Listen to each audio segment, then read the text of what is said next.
तो साथियों, आज हम बात करते हैं देश की बेरोजगारी पर चर्चा करते हैं। और एक नाम है जो ट्रेंडिंग कर रहा है, सोनम वांगचुक। ये कौन है? तो सबसे पहले चर्चा करते हैं बेरोजगारी।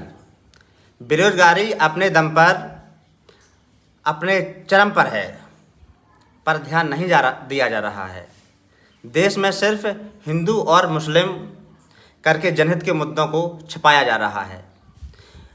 बेरोजगारों को धर्म और नफरत की राजनीति में निकम्मा बना दिया है। वो भूखों मर जाएंगे लेकिन अपने हक के लिए नहीं लड़ेंगे, क्योंकि बेरोजगारी के इस दौर में रोजगार का कोई रास्ता नहीं है। महंगाई ने कमर तोड़ रखी है, क्राइम रुकने का नाम नहीं ले रहा है और सरकार का प्रचार करने का नाम नहीं रुक रहा है। वो दिनों दिन बढ़ता जा रहा है। सोनम वांगचुक एक संघर्षशील सामाजिक कार्यकर्ता, महान पर्यावरणविद, शिक्षाविद, जो कि गिरफ्तार हो चुके हैं। रासुका लगा हुआ है उन पर। सरकार के अनुसार वे शांति के लिए खतरा हैं, मीडिया के अनुसार वे विदेशी दलाल हैं।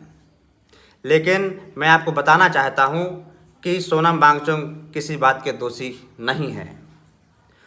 उनका दोष है अपने राज्य में पूर्ण सरकार का दर्जा मांगना, अपने कल्चर यानी अपनी संस्कृति, पर्यावरण की रक्षा के लिए 6वीं अनुसूची मांगना, दूसरे राज्यों की तरह लोक सेवा आयोग की मांग करना।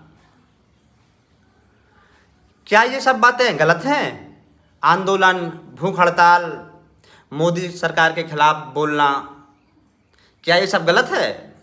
साथियों, मैं भी एक सामाजिक कार्यकर्ता हूँ। कह सकता हूँ कि सोनम वांगचुक बेदाग हैं। पिछले 30 वर्षों से विकास के लिए जुटे हैं। लद्दाख क्षेत्र में शिक्षा, पर्यावरण संरक्षण और सतत विकास की प्रक्रिया के लिए दिन रात जुटे हुए हैं। उनके कार्यों की राष्ट्रीय और अंतर्राष्ट्रीय पहचान है।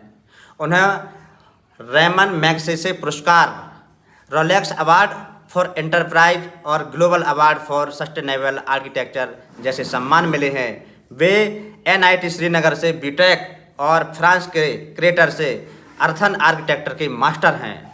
वे लद्दाख के ग्रामीण बच्चों को स्थानीय संस्कृति और पर्यावरण के अनुकूल शिक्षा देते हैं। उनके बर्फ के स्तूप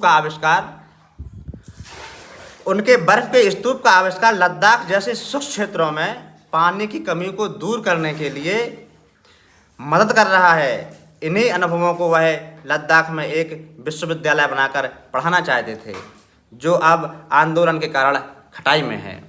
लेकिन इस आंदोलन ने उन्हें लेह में मसीहा जैसी छवि दी है। वे मार्च 2024 से सितंबर 2024 तक लेह से दिल्ली पैदल यात्रा कर चुके हैं। उन्हें तब भी गिरफ्तार किया गया था। हिरासत पर अनशन पर भी बैठे थे, तब भी पुलिस ने उन्हें छोड़ दिया। रिहाई के दौरान राजघाट पर श्रद्धांजलि दी और सरकार को अपनी मांगों का ज्ञापन सौंपा। गृह मंत्रालय के आश्वासन के बावजूद वे प्रधानमंत्री, राष्ट्रपति या गृह मंत्री से न मिल सके। ताज़ा दौर में लेह में हिंसा फैली। इसका दोषी सोनम वांगचुक को ठहराया जा रहा है।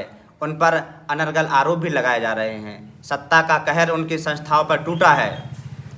अपनी सफाई में ऑनलाइन प्रेस कॉन्फ्रेंस करने के लिए वो करने ही वाले थे कि उन्हें कल गिरफ्तार कर अज्ञात स्थान पर भेज दिया गया है और लद्दाख में इंटरनेट बैन कर दिया गया है। लद्दाख में विनायक बन चुके हैं। देश की निगाहें उन पर हैं और हमारी आपकी जिम्मेदारी देश की हर स्थिति पर नज़र रखने की है, क्योंकि यह देश हमारा है।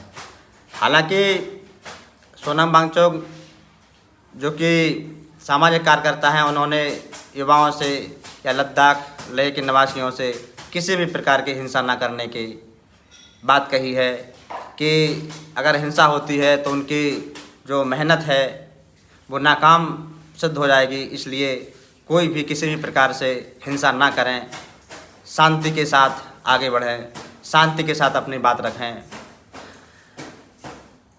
कहने का मतलब है कि जातीय और धार्मिक नफरत से मजबूर लोगों ने पंजाब कश्मीर से लेकर मणिपुर तक उल्टा आग की भट्टी लगा रखी है। अजीब ही दादागिरी है। कहते हैं कि हम मजबूत सरकार हैं, हम किसी के दबाव में नहीं आते, हम लोगों की नहीं सुनेंगे। इतिहास, कूटनीति और विदेश नीति से कुछ भी सबक नहीं लेंगे। लद्दाख में पूर्ण राज्य और 6वीं अनुसूची की मांग कोई बेजा मांग नहीं है।